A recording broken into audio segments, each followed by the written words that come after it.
is 2 pieces of 10.5 by 5" white cardstock. This is Whisper White from Stampin' Up.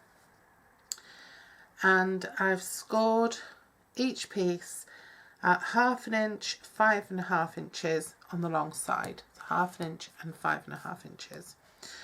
And then what I've done is 3/4 inch in from each side. I measured and put a mark, and then I've just used my trimmer to trim out these squares.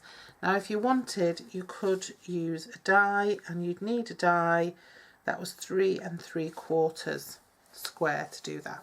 Okay, I didn't want to use a die, I just wanted a straight edge because it's not really going to matter. Now we may as well give these a little score while we're at it. Not a score, a burnish. So I'm just going to burnish these score lines, and this is obviously going to make our square card.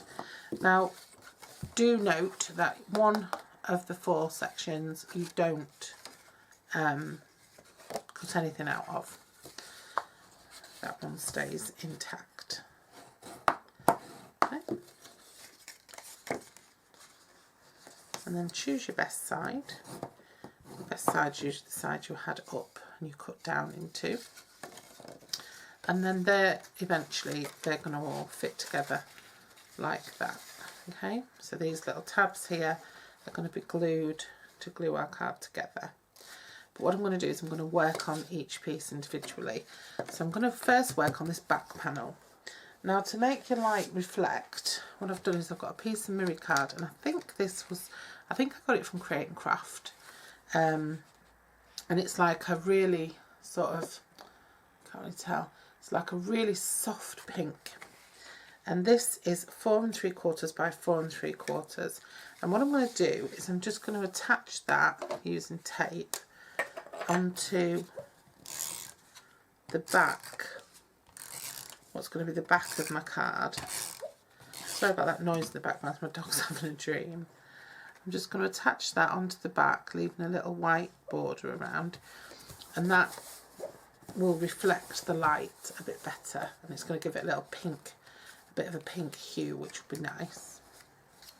Okay, now on the other side of the back, which is going to be the back of our card, I'm going to layer up some squares.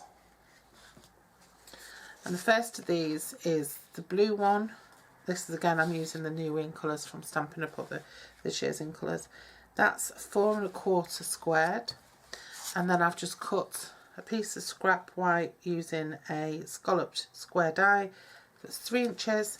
And then I've used a stitch shape framelit, which is 2 5/8.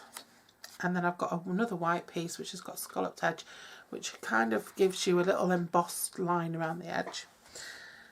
And that one is 2 3/8 or 2 1/4. Okay. Now what I'm going to do is I'm going to stamp onto this one, but before I do that I'm just going to put the other pieces on. So this one is just going on square. I'm not doing anything fancy with it.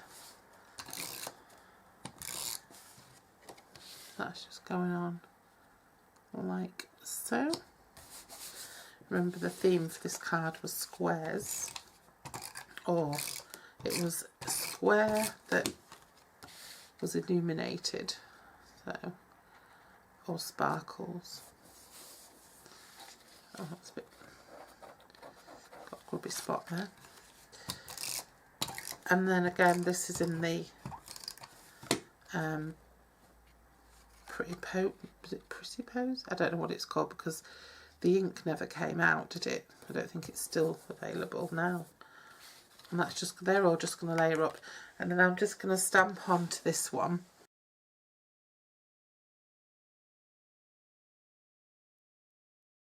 Get some dimensionals. Just want it to pop a bit. Yeah, when you're using a heat gun, when you are heat embossing, don't do what I just did and touch it, because it does, what it's doing is it's just melting little plastic particles, and you have to let it sort of dry before it dries very quickly, but not as quickly as I kind of thought it was going to there. So there's the back of the card. So you could write on there if you wanted to. I won't be writing on there. I think I'll be writing on the inside. So that's the back done. Don't need to do anything else to that. It's pretty, and that's it. And now that's the inside of the back done. So now for the layers then, what I'm going to do is how we layer these up. I've got 2 pinks, that's the back, so I want the pinks at the side and the other blue at the front. No, yeah, 2 pinks at the side and the blue at the front. So what I've done is I've got 3 pieces which measure 4 1/4 by 4 1/4. So I'm using the purple posy and I think it's a balmy blue, I don't know, and the purple posy.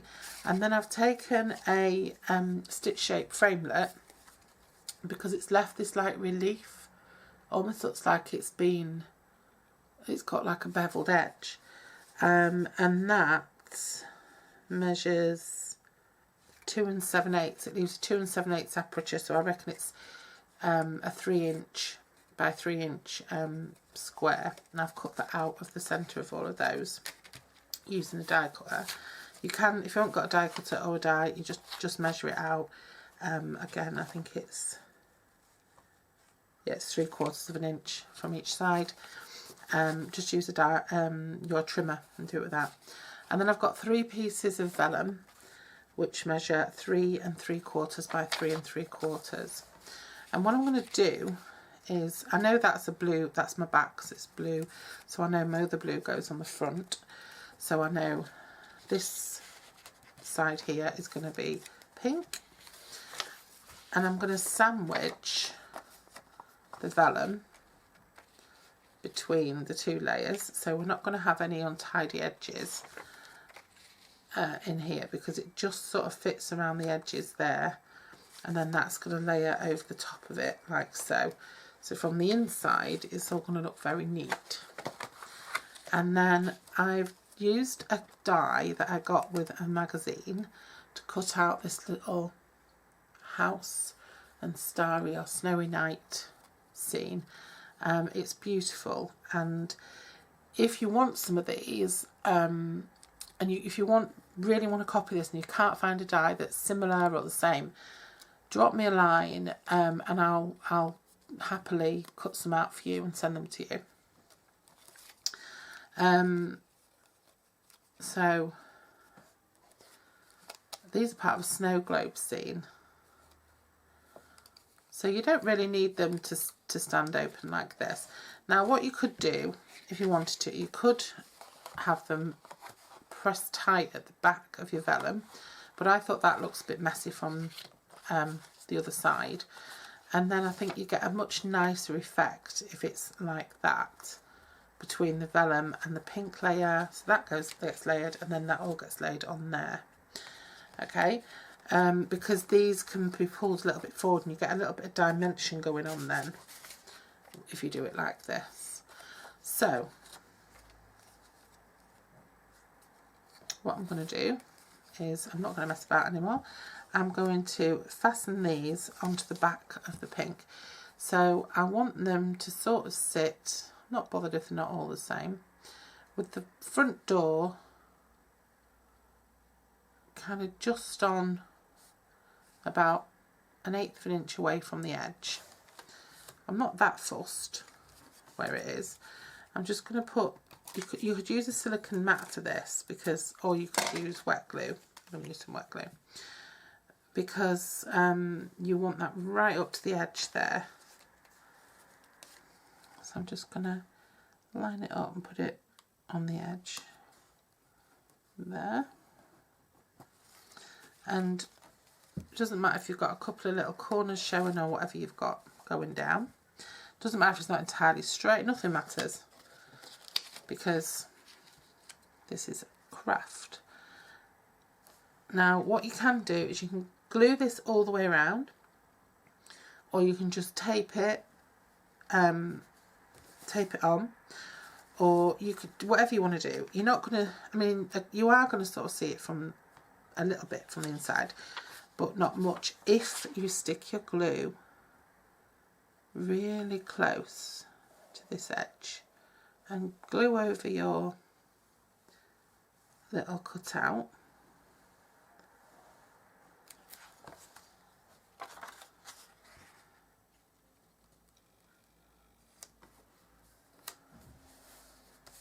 And then stick your vellum on there. Now if you wanted to, you could glue this, put a bit of glue on the back of that as well, but I don't want to because I want to have that relief coming on. And then the whole thing is going to be stuck on the top of there. So from the back, it just looks like that. It looks nice and tidy, okay? But you're not going to see it from the back because it's going to be square. So now all that remains to be done is to glue this all the way around, or tape it, whatever you want to do, along the edges. You can go over your vellum again if you want, and then just attach it onto there.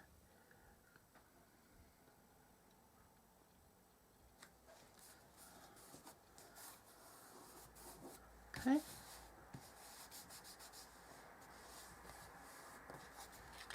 Just remember when you're doing that to put your glue right around the edge of your pink and not on the inside edge.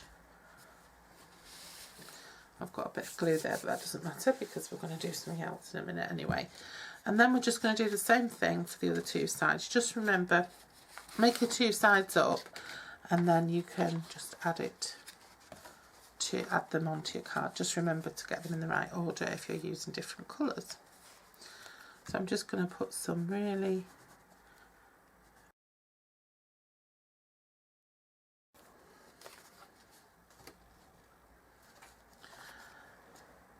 and then we want to build the card. Now you might wanted to have put your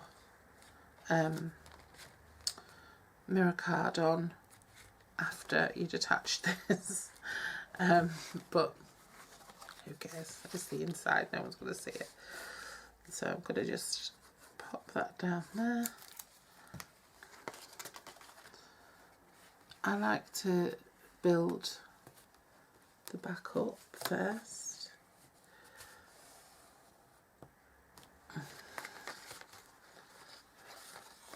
And then just make sure that those score lines line up, otherwise it won't be square.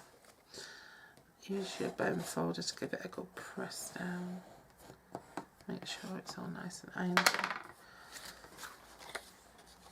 And then your last piece is to do that, and that's your lumiere or light box. Now what I wanted to do is I just want to add a little bit more zing to it, and I haven't quite got these all lined up straight, so don't do what I've done. So what I got, I use this like thick rhinestone ribbon, and what I thought I'd do is just one strand right around, and maybe I'll run, because I've not lined it up straight, what I might do is run 3 strands right around. Okay, so all you do is you just cut this, here's a pair of scissors, and you just cut it to the size you want. It'll just sparkle, and obviously it's going to be sort of 20 inches you'll need.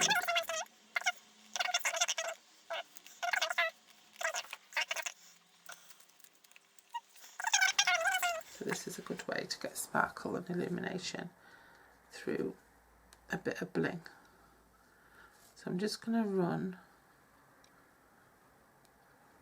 some glue all the way along there.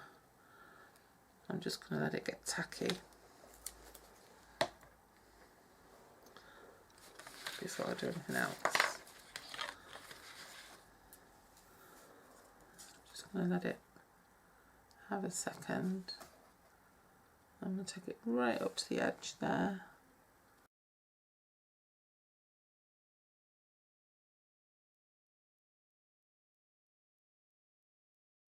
there we go.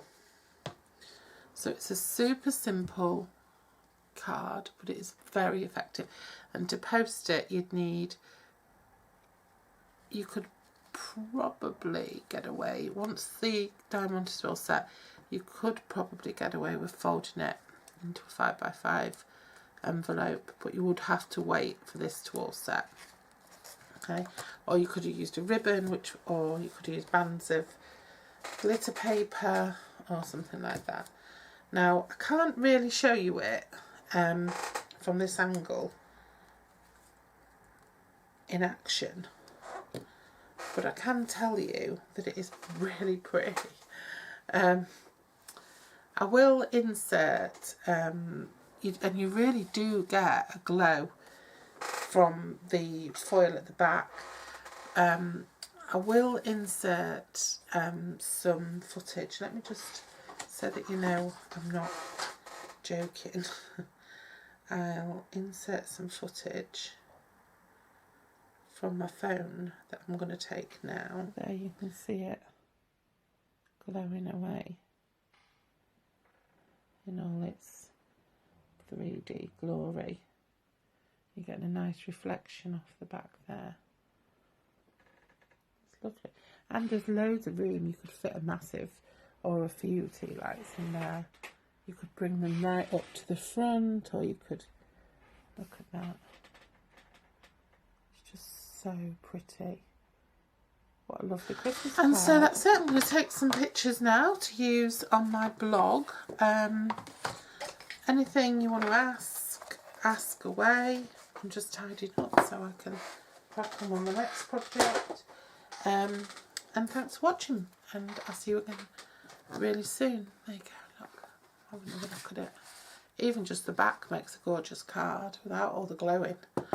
Take care. Bye bye.